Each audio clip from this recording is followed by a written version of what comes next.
of this.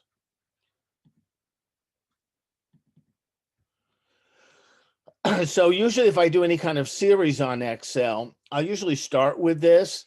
So it's a little bit of this and a little bit of that, but it's pretty basic, okay? So we'll start, and what I am going to ask as we do this is, were you, after we finish each thing, were you familiar with it? Did you know how to do it or not? And that's just good feedback for me. So we're actually going to start with the first item, which is cell fills, okay? Which can be extremely useful and a big time saver. So let me give you a couple of examples. So here I have to have at least two numbers here so it knows what I want to do. So I put in the number 1 and 2. I'm going to slide down. I'm going to go to the corner. The plus sign is going to turn dark, and I'm going to slide down, scroll down, and it's going to give me those series of numbers by the same range. And what I mean by the same range is here I did 1 and 2. If I had done 0 and 5, not 1 and 5, because that's a difference of 4, then it's going to give me, 0 through 5. How many of you knew that? Just yes or no?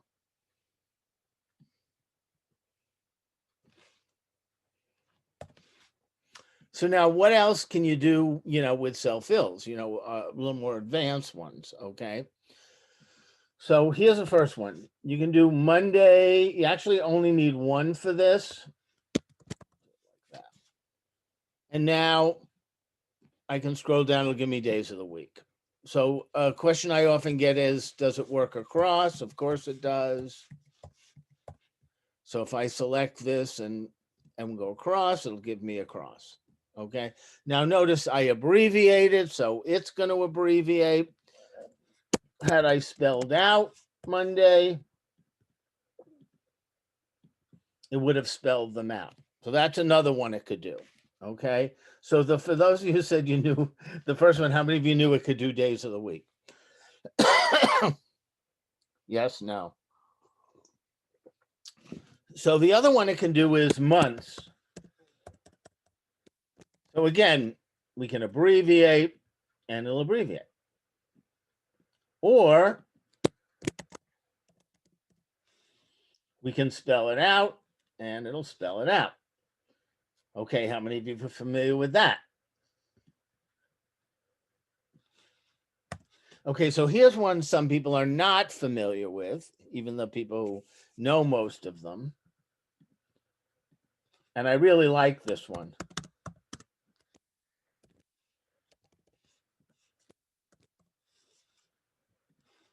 Now here I have to give it at least 2 because again, it's a numerical series. Now, if you know anything about Excel, it's actually pretty amazing because the moment you type the word check, that makes this alphanumeric. It means it treats it as text. Yet, because it ends in a series of numbers, it still will be able to put them down as numbers. Now it's actually still text, but it's showing up as numbers. How many of you knew about that?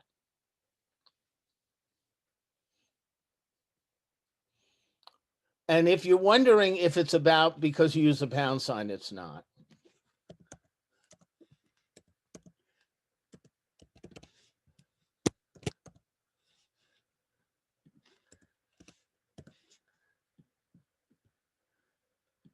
It's just because it ends in numbers.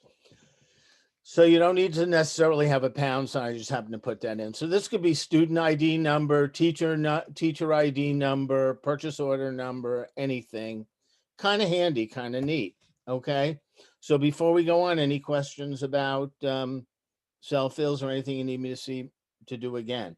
I'm going to show you some other uses of it as we move along, but I want to just make sure everybody was clear on that, okay?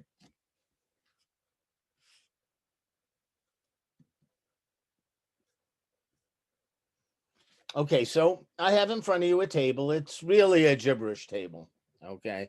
Meaning the data doesn't really mean anything, okay? But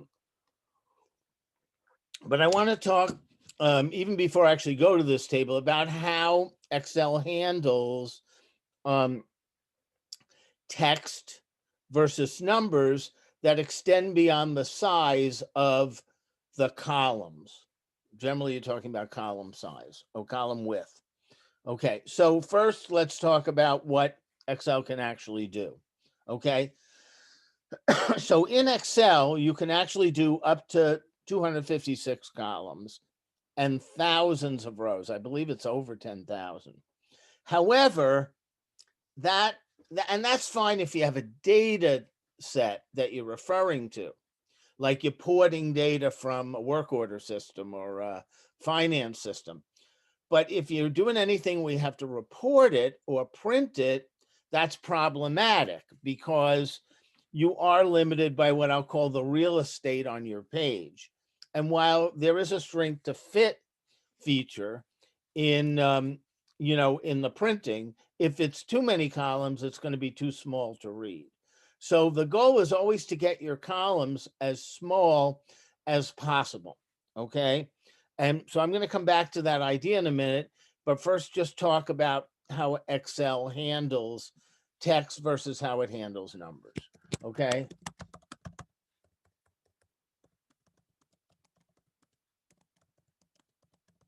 I got to get a little more creative in what I write.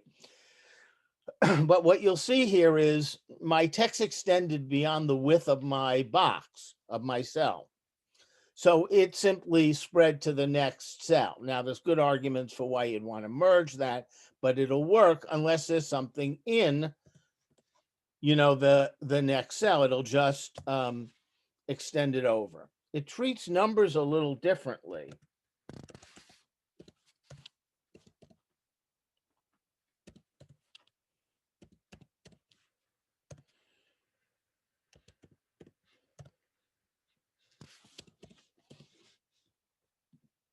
What happened there? It shouldn't have taken it. Oh. Maybe I'll take out the commas. I know why, because the last one. Okay, that's not what I want to have happen either. Okay, one more time. Because it's changed it to scientific notation. Not what I want. Okay, we're going to try again. I'll get it right.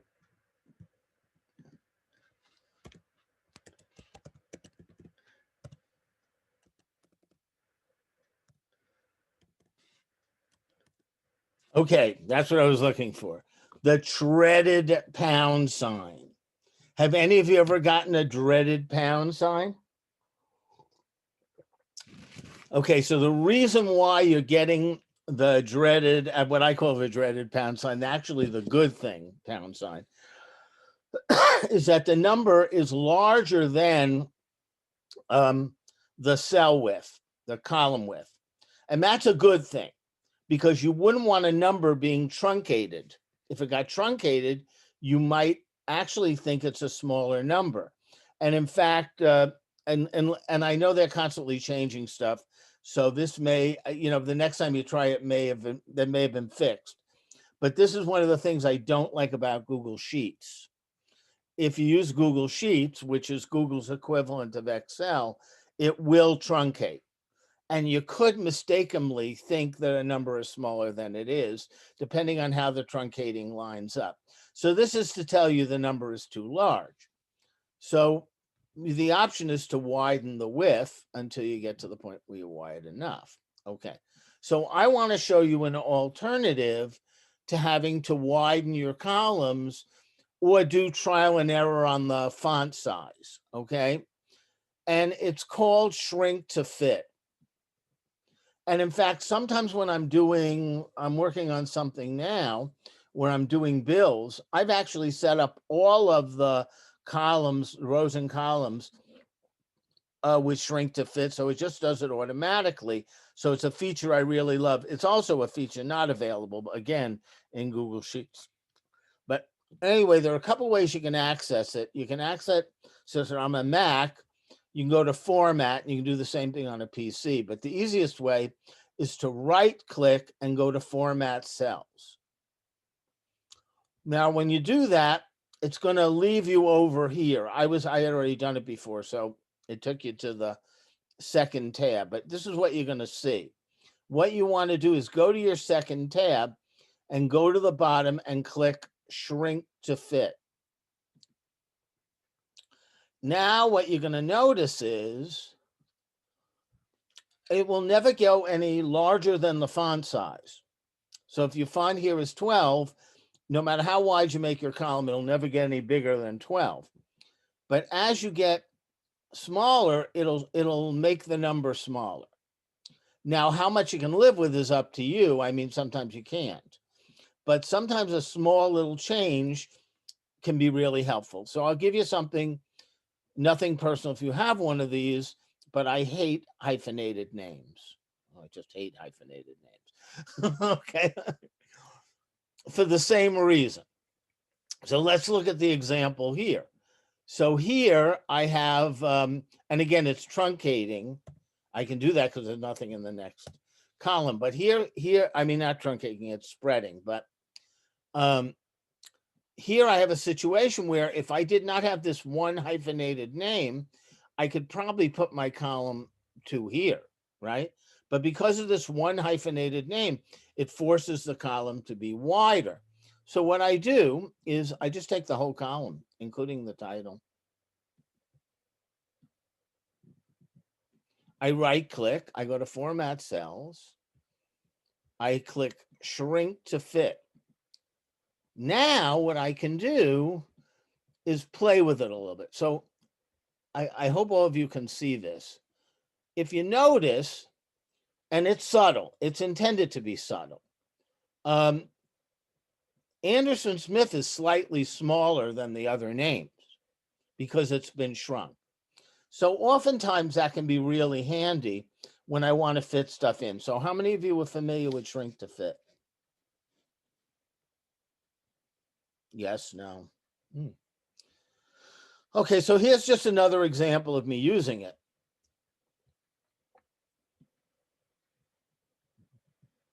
So again, I can take the whole table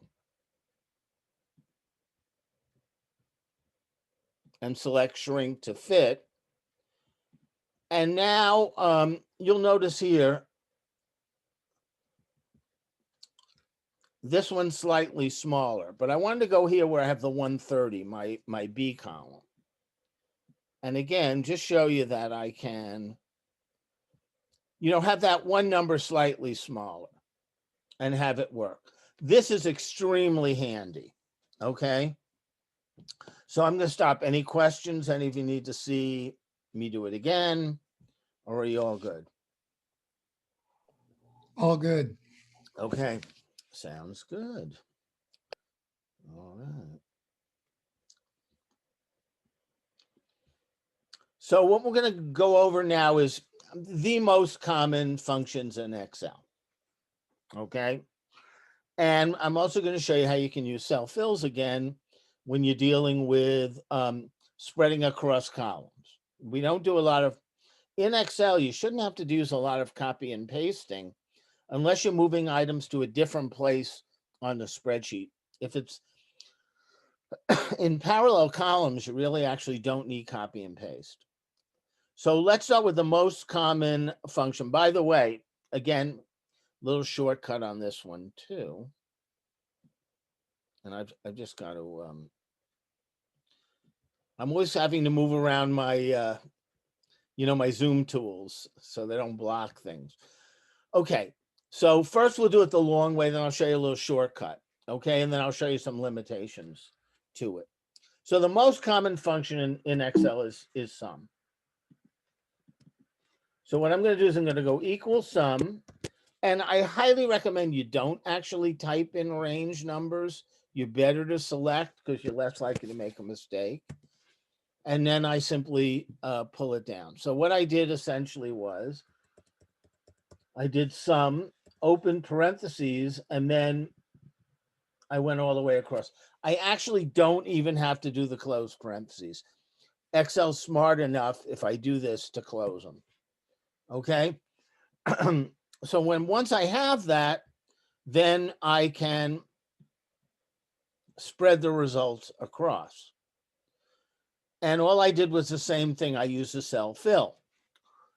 What you'll notice is the copying it is what's called relative copying, meaning that if If it just had copied, it would have just given me 1486 across.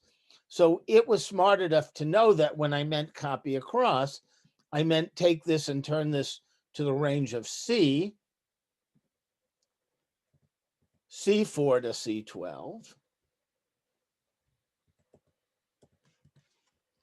And here D4 to D12. So it knew that I wanted to come across the columns. In most cases, that's what you want. We're going to deal with a situation where you don't in a few minutes. Okay, little shortcut. And it will only work if there are no blank numbers. In other words, you must have an entry in all of these items. If I have a blank, it won't work, okay? But if I don't have a blank, I can go up to the top of my home ribbon and there's a little sum key, and it will automatically sum it up. And then at that point, I can spread across. So I don't even have to do the equal sum. Now, what do I mean by you can't have a blank item? Well, what it does is it will look right above where you're doing this and say, okay, I'm going to do the sum as long as there's a continuity of numbers. But what happens if I had a blank here, like 20? There was just nothing there. If I do it now, it'll only sum to until it hits the blank. Do you follow? So there's a couple ways you can work around that. One is you just do it the longer way, which should just be sum. Or I can put a 0 here because it'll handle a 0. It just won't handle a blank. Okay. And if you're wondering why I'm getting a different result than before, it's because I took one of the numbers out. Okay, any questions on that? Everybody good?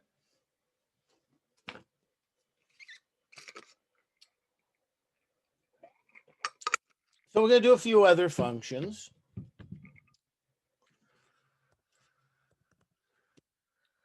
Which initially may not seem like really useful ones, but actually they are.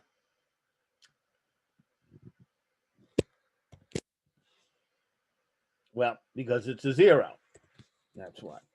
I'll just put a different number. So what happened? Okay. Will it do sum across? You mean, can I highlight all of them? I don't know, actually. Never tried. We can try.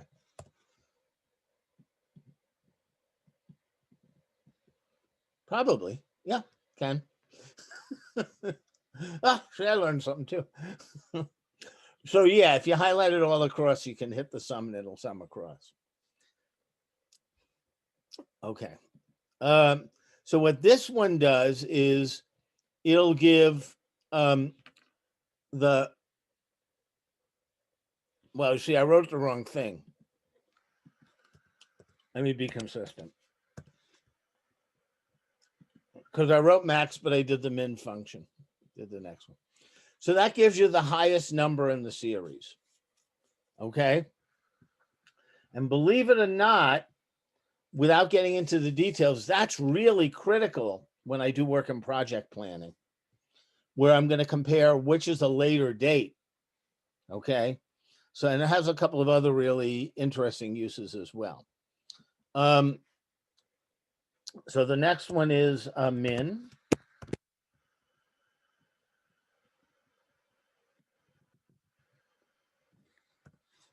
And that gives you the lowest number.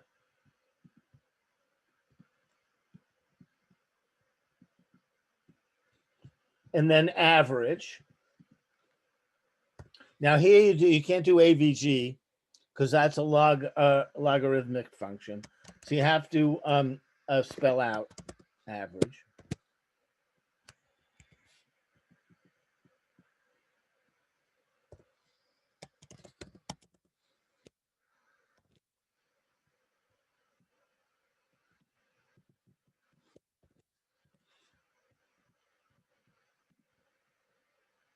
And that's the mean, because you know there's multiple averages. And then the last one,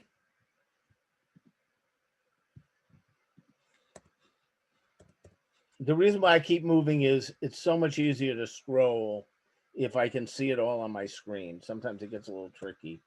So that's why.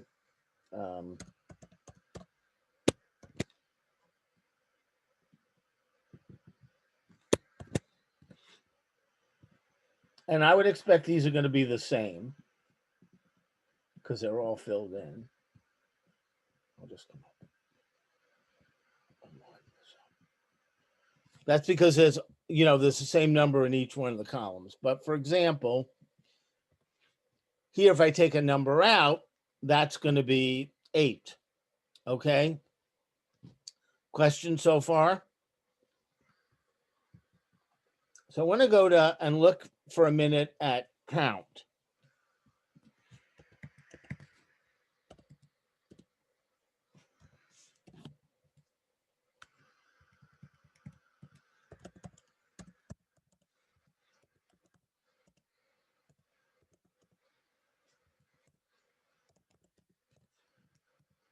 Okay. So let's do count.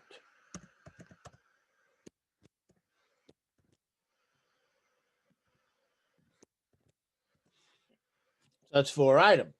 Okay. So I can be lazy here. I don't have to redo it. I can count it. I can scroll it across. Doesn't work. So first lesson, count does not work with alphanumeric, only works with numbers. However, there is another function. I'm not sure it's how it's pronounced, whether it's a soft A or a hard A, but it's count A or count A. And that will work. Now it's interesting.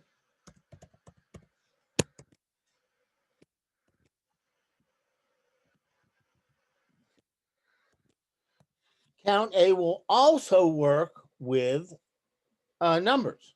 So the question might come, why not use count A all the time?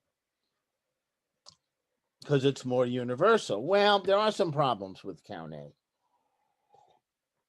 One of the problems with count A is count A will count if there's anything in a cell, even if that cell returns a blank. So this is just a little trick to get a blank returned, okay? But if I go up here and I do equals, and I'm just doing 2 quotes, that gives me a blank. Because I said basically give me equals and give me nothing in between. However, notice it didn't change the result of count A. So it's a little tricky, okay? If there's anything in the cell, even a formula that returns nothing, it'll still count it. Whereas you don't really have that problem with count. So my recommendation is if you're dealing with numbers, use count. If you're dealing with alphanumeric where you don't really have a choice, then use count A. How many of you were familiar with count A? I assume, well, No. you're familiar with count or count Is it count or count A?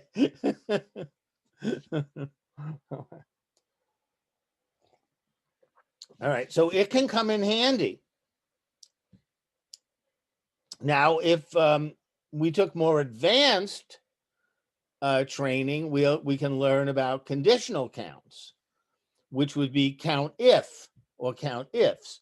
So a count if might be only count the items that are pens or only count the pencils, but that's beyond what we're going to do today. This is just a basic function. So I only have one math problem for you today, and this is not written in Excel format because otherwise the X would be a star, the one that's above the 8. But when you think you know the answer to this, write it in the chat.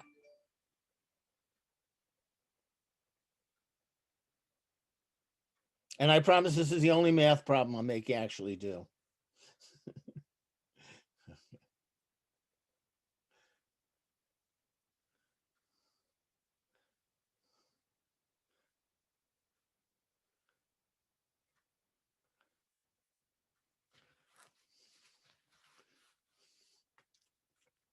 Come on, be brave. Take a shot.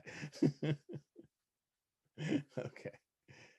All right. So the preponderance of opinion is, although I'm not sure, is that it's 17, although we have a lot of 22s. The answer is it's 17. So if you're scratching your head because you put in 22 and wondering why it's not 22, it's because of something called order of operation. So, or sometimes called PEMDAS, or please excuse my dear Aunt Sally. I went to school in New York City. They taught about, although I did this for folks in the University of Mississippi, they said it was this, they had also been taught this. Okay. So, so what PEMDAS stands for is parentheses, exponent, multiplication, division, addition, and subtraction. In most cases, these are actually pairs. So order doesn't matter between multiplication and division, and it doesn't matter between addition and subtraction. But if you have multiplication and, say, addition and subtraction together, you must do the higher order function first. So if you just did it as written, sure, you would say 5 plus 6 equals 11 times 2, that's 22. But if you're using order of operation, you would say 6 times 2, because that's the higher order operation, equals 12 plus 5 equals 17. So why am I bothering with this? Because Excel knows order of operation.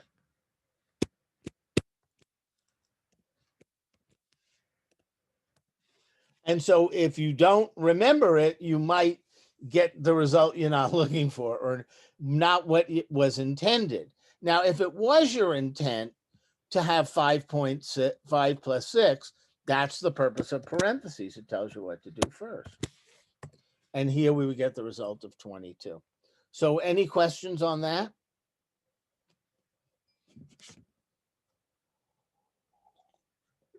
I actually dealt with that recently with a client where they were just scratching their heads. They had just forgotten about it, you know? All right. Moving right along.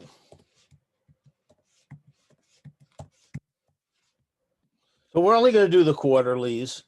This is one you can do in your head. I intentionally did that on purpose because I like to do, when I'm teaching, I like to give things where you can almost predict the answers. Excuse me. But let's just talk about how you would do this and the concept of using a data table. So the idea, and here again, you probably didn't need a data table because quarterly is always going to be 3 months, but it's really helpful to use data tables where you're working with a number that might change. Like, for example, the amount of money that's going to be withheld from somebody, say, for their contribution to medical. That might, or a sales tax rate or a discount rate that might vary over time, okay, or a mileage rate. You know, the IRS mileage rates, which vary every year. So the advantage of using a data table is if there's a change in the number, you don't have to change all your formulas. You only have to change it on the data table and it's reflected in the formula. And I'll give you a quick example of that on the bottom after we do this. But that's just preliminary background because I want to show you something that, again, sometimes fouls people up if they don't remember it. Okay, so what we're going to do is we're actually going to do this calculation. And again, I always recommend, to avoid error, do it by cell reference. So I'm going to take C22, I'm just going to select it, times, and I'm going to come over to here to where my data table is, and that's going to produce my answer. Okay, so now we're going to save time. We're going to scroll down. And it did not work. So for the people a little more experienced, can anybody tell me why it didn't work? Well, guess why it didn't work.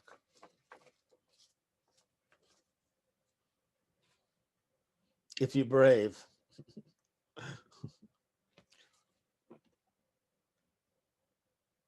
That's correct.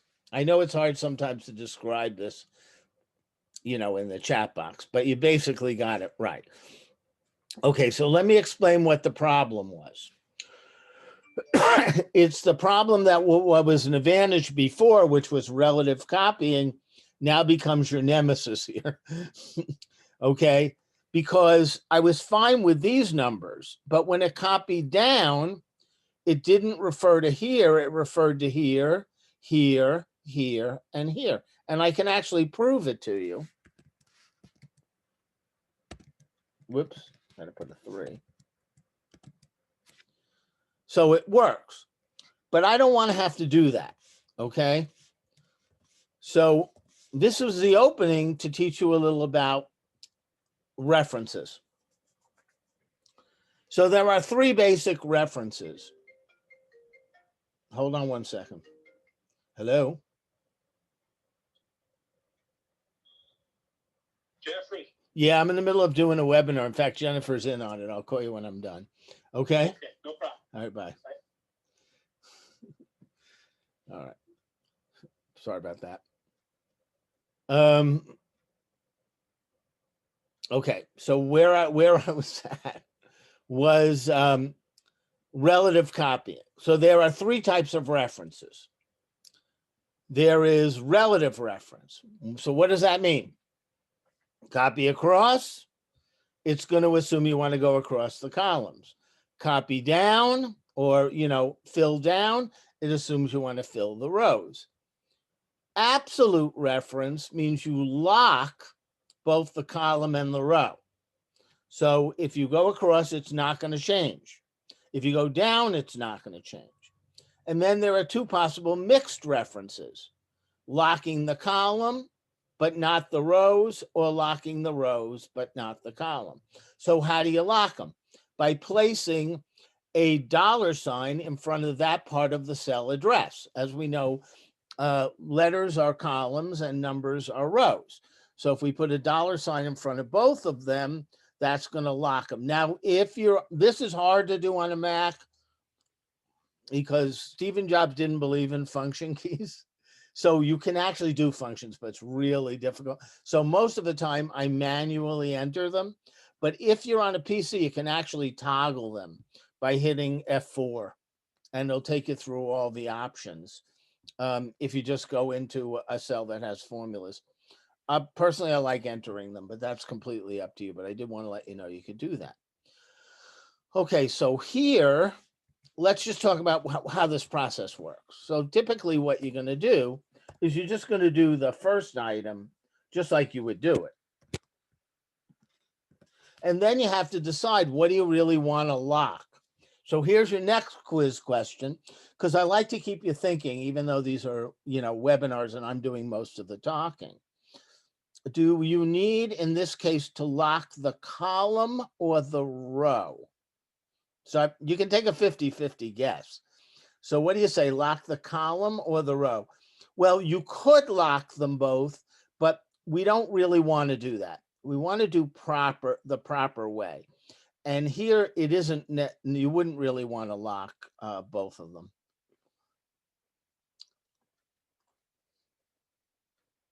Okay, so we only had 3 brave enough people. I guess some people just are not sure. Okay, I'll give it another second. Anybody want to try row as the choice?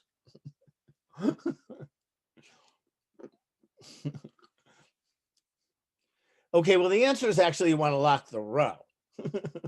Okay. You got it right. Okay. All right, so how do you really tell?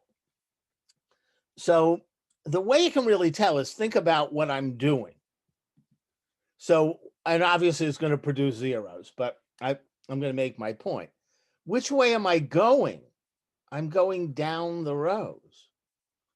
If I were going across a column, I'd want to lock the column. If I'm going down the rows, I want to lock the row. And yes, you are right in this particular case, but not in every case. You could lock them both and it would work. But I really like people to get into the habit of doing it right. So what I'm going to do here is I'm just going to lock the row, and I'm only going to lock it on the reference. I'm not going to lock it on the amounts, or I'll get 1,000, calculated for everything. And that works. So does everybody who wrote column understand now why it would be row? Think about what we were doing. We're scrolling down the row. Okay. Now, if you did it wrong, you can always change it. Okay. But just think about the physical movement, and that'll tell you which way to go. Okay. All right. So I said I would give you an example of where this is really practical, why you wouldn't want to put it right in. So, this is just one possible, I can actually move that up just to fill it out. So here I have a very simple kind of calculation. I'm calculating an amount, plus sales tax, okay? Which is many of you unless you're doing food service for, we don't, because we talked about this week, unless you're doing food service for teachers or student activity, you really probably wouldn't have any sales tax in a school. However, just as a formula, I think everybody's familiar with this. So here, let's assume the current tax rate is 0.075. And let's say that we are now notified that as of, I don't know, January, it's now going to go to 0.8. So now I can just make a change in my one data table, and it's reflected in the whole table. If I had imputed it right in, I'd have to change all these formulas. So can you see the advantage of a data table? Yes? No? And I highly recommend it as an organizing feature, not to put, numbers that are likely to change inside, but to have them refer to a data table. Okay. All right. Any questions on that, or everybody's good? Yes, exactly. And in fact, you could do what ifs under a number of scenarios by just keep changing the number and pull it all the way down. You get more advanced, Jennifer, I can actually show you how to do it with 2 dimensions, which wouldn't really be an issue in your district because you don't have steps. But I work with some folks where, they have salary increments and steps, and there's a way to do it so it'll actually take into account 2 parameters. But yes, very helpful. Okay, so this may, at the beginning, look like it's strictly about aesthetics. And yes, in part it is aesthetics, but it also can be useful in doing visual analysis, being able to gain some inference by looking at the data visually that you might not be able to do without this feature. So it's called conditional formatting. And I'm just going to show you some of the things it can do. I'll take about 5 minutes because I think it's pretty cool. Okay. So what I'm going to do, and what is this? This is just kids test data. The various tests. I just gave the first name of the students, but just because it's an easy example. But you certainly could use this for financial stuff, and I do. Okay. So what I'm going to do is I'm just going to highlight all the data cells, not the names. And I'm going to go up to conditional formatting, which is on your home ribbon. So it's easy to find. It's up here. And you're going to see a number of different types of conditional formatting. So we're going to start with highlight rules. And those rules are greater than, less than, between, equal, text that can turn. You can even do them with dates. But in this particular example, we could do greater than or less than. It'll generate the same result. I'm going to do greater than. But I just want to say this, even though it won't make any sense to you right immediately. If you're going to select greater than, you want to start with your lowest band.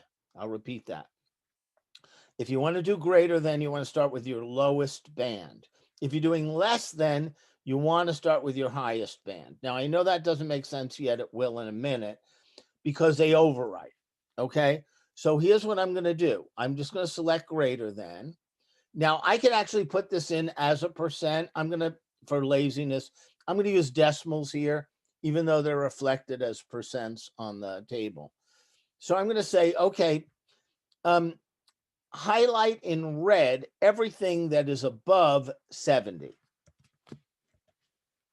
And this is, by the way, you can do greater than or equal to as well. But I'm going to stick to just greater than. So 70 would actually not, it would have to be over 70. Okay. So now you'll notice I have now two bands. I have a white band, which is 70 or under, and I have anything above 70, and that's a red band. Now what I can do is come back to the same set of data. Once again, select the same rule, greater than, and now select a different amount, like 0.85. But I have to give it a different color, or I won't see anything. So it gives you about 3 or 4, but you can actually customize them. But usually you won't need more than the 3 or 4 that are there. Okay, so we're just going to roll down the line, and here we go. And now you can see why I said you want to start with your lowest band, because what it did is overrode the red, which had been for everything above 70, for anything now above 85. So now I have 3 bands. I have my below, I could go boringly, below 70, 71 to 85, 85 and above. And I'll just do one more. Okay. Come back again. Got to make sure I pick a different color scheme. And now we'll do above 95. Actually, I'll do 94 because I may not have any numbers otherwise. Okay. Did I have any? Yeah, I had 1 and 2, 96s and 98, 3 actually. Okay, so now here's all my data laid out. Okay. So now once you put in the conditional formatting, if the amounts change, they get reflected. So if I actually, and I'm not going to clear all of it out because then I have the work of putting it all back to show you the other stuff.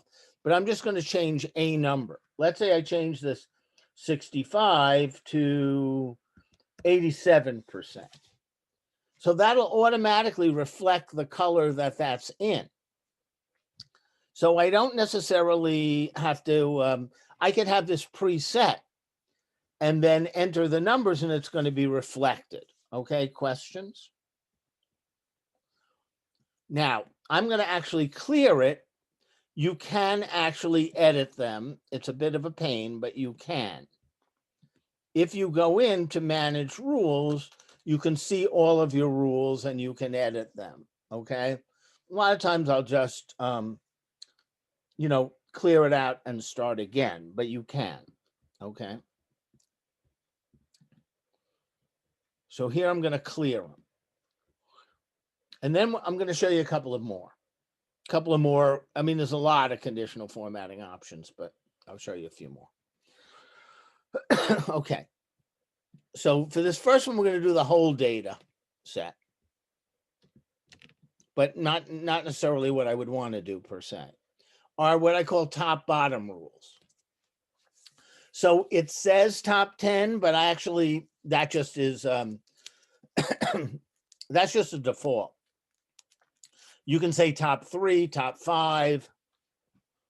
So I'm going to select top 10 items, but I'm going to change it to top 4. So now that gives me my 4 highest grades. For here, it's typical sometimes to do 4 highest and then also do, 4 lowest. And again, got to change the color. So I'll be able to distinguish. So this is what you might be looking at. Now, you could theoretically have more than 4 items if, say, there were, the top ones,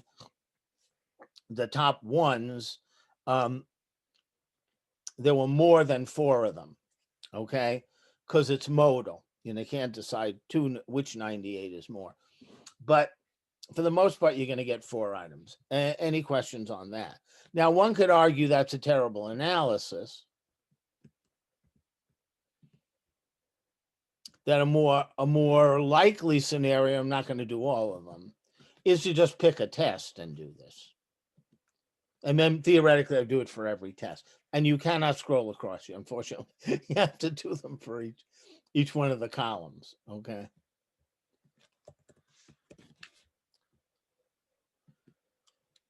But like wanting to know what were the top grades in that test, etc. Okay?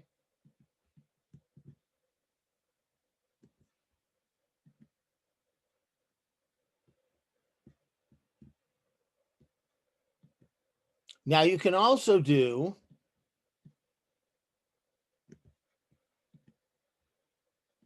top percent. So, and actually it's the same dialog box, it's just check. So if you actually even did type top 10 and then check the percent box, you get the same result. But let's say here I wanted like the top quartile.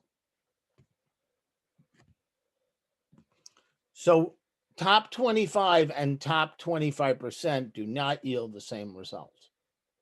Okay. But just something that you should know. Any questions so far? How many of you were familiar with conditional formatting or used it?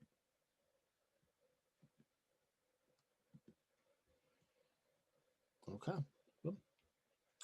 All right. So then there's the crazy ones, and I'm just going to show you one of them or two.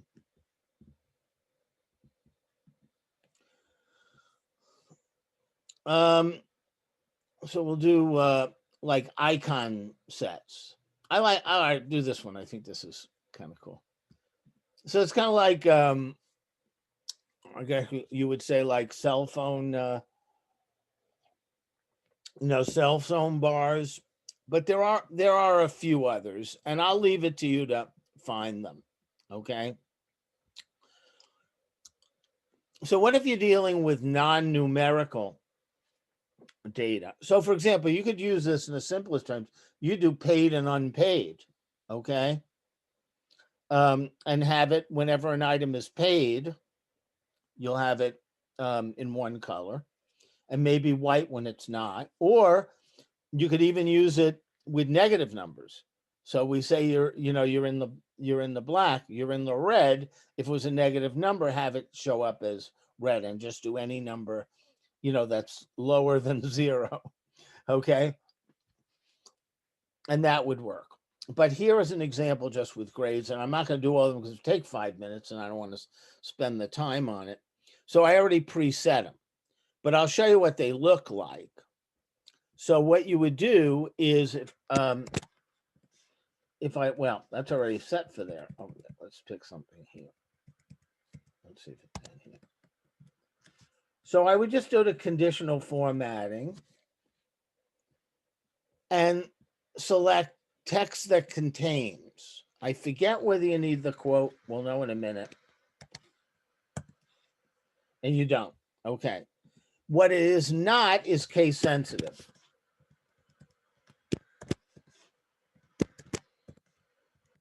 So what I would do is do these various spans for each one of the numbers, and that would work. And again, you could do paid or unpaid. Questions on that?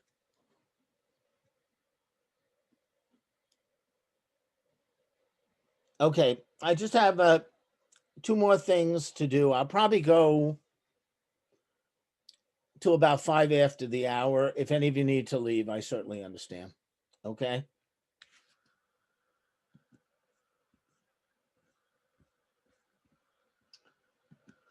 So we're going to learn about data validation. So only the very basics of data validation here. Okay. How to do drop-down menus. So this is under the data table. You're going to go data validation. You're going to get this dialog box. You're going to select list. So first, I should even tell you what it means. So data validation is what Excel will accept in a cell. That typed into a cell, not copied in. It does not work with copying. Copying will overwrite this. It's only for manually entering. So the default is to accept any value. and there are options. You can actually do a lot of them, but the most common one is a list. Okay. So let me give you an example of one. So we'll do dog, cat, fish. So what I did is I put each item, this is the manual way. I put each item with a comma between them.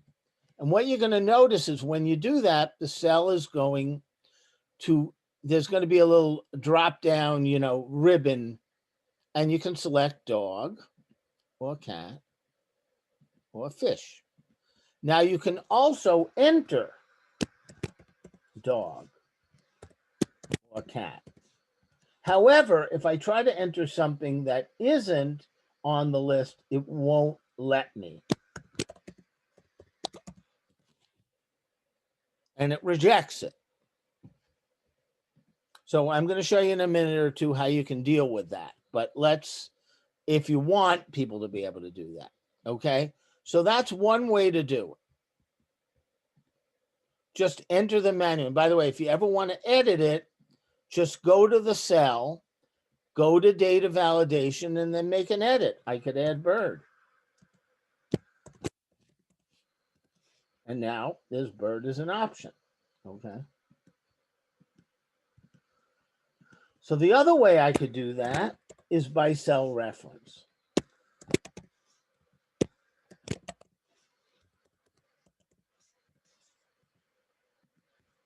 I'm just going to throw a color on this so I remember what cell I put in. So here I'm going to go to data, data validation, list, and instead of typing them in, I'm going to select the cell range. Hit enter, and I've got my drop-down items, okay? So just a kind of one more thing on this, two more things actually. All right, so let's assume that I use this so that I'm trying to give you a practical example. New York, New Jersey, Pennsylvania, local states around here. I know we have some folks from other parts of the country here. So if I did data validation, list,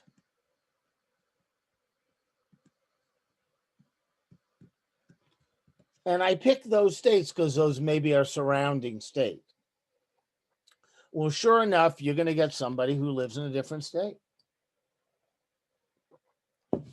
Maybe they live in Maryland. So they're going to go to type in Maryland. It's not going to accept it. So I want a way to be able to have my drop-down box, but also be able to allow people to enter other items.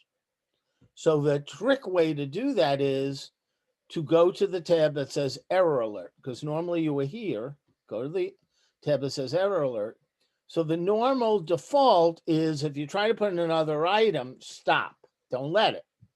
All you have to do is unclick the check on top, and now you're good to go.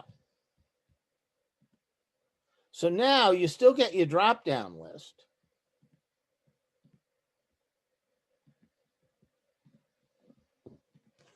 But if somebody wants to enter something else, they can do it. So this is a terminology issue, but if the box is restricted, like you can only put in the items, it's called a drop-down. If you can put in the items that are selected, but also select your own, it's called a combo box. It's a combo box. So in this case, I created a combo box, okay? So the last thing I'm going to show you today, I'm not going to do time functions, is I'm going to give you a really cool practical use of this that's not financial, okay? And I'll give you a quick background on it. I'll have you done in 2 minutes or 3 minutes. Okay, so I'll just give you the background. I'll take about 30 seconds to give you the background. So I was working with the district. I was working with the facilities department on evaluations. And one of the challenges was that, and I'm not trying to knock these people, they have a lot of skills, but some of them were not that comfortable with writing. So they tended to give ratings, but they wouldn't really write a lot because they weren't really comfortable writing. So I was meeting with the director, and by the way, I knew of an application, something in special ed called IEP Direct, which allowed teachers who were doing planning for kids to select the goals off a list. So they didn't have to write everything from scratch. So I said, gee, I could do that in Excel. So I'm going to show you where everything is. And I normally wouldn't set it up this way. I would put this on a separate tab. However, for me to manipulate, when I'm setting up for training, it's easier to put it over here on the diagonal.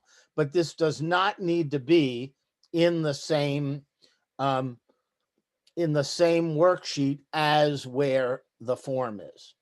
Okay. And as you see, it's only just one row going down. So let's take a look at how this works. And it's all drop downs. So here are the employees. You can just pick them. And I want you to notice that if the list is really wrong, it'll even give you a little scroll. By the way, you get points if you can figure out, just for fun, what are these? Who are these people? Okay. All right. So you got 2 seconds to figure out while we're doing it. Okay. They're all country music singers, correct. I'm a big country music fan. Okay. So, and where are those? Those are just down here. All the employees. So now we have a rating system, and they can just select the rating. No. And I can just drop down the ratings. And then for each one of the items, we had all these pre-written statements. And I left enough room for 3, actually 4 for each one. Okay. Now, if somebody wanted to put in something else, because I set these up as combo boxes, it doesn't prevent them from doing that. So they can either select from the list or from, or enter their own, because that's a combo box. The names of the employees and the ratings are not. That, you can't create your own rating. Okay. Any questions? And I've given you this form as a template. And I have, in a number of districts, actually, just recently taken their evaluation forms based on whatever they negotiated and simply changed it into this format. Keeping the layout the same, the rules are the same, but allowing comments. And interesting, if I started, and this is where I'll end, with, we did it because some of these people don't write well. Or are not that comfortable writing. But actually, I've been working with some places where the folks are quite comfortable with writing, but we've decided to still give comments because we think it standardizes the responses to certain types of behaviors rather than everybody writing their own thing. Okay, but we still left them the latitude to do it.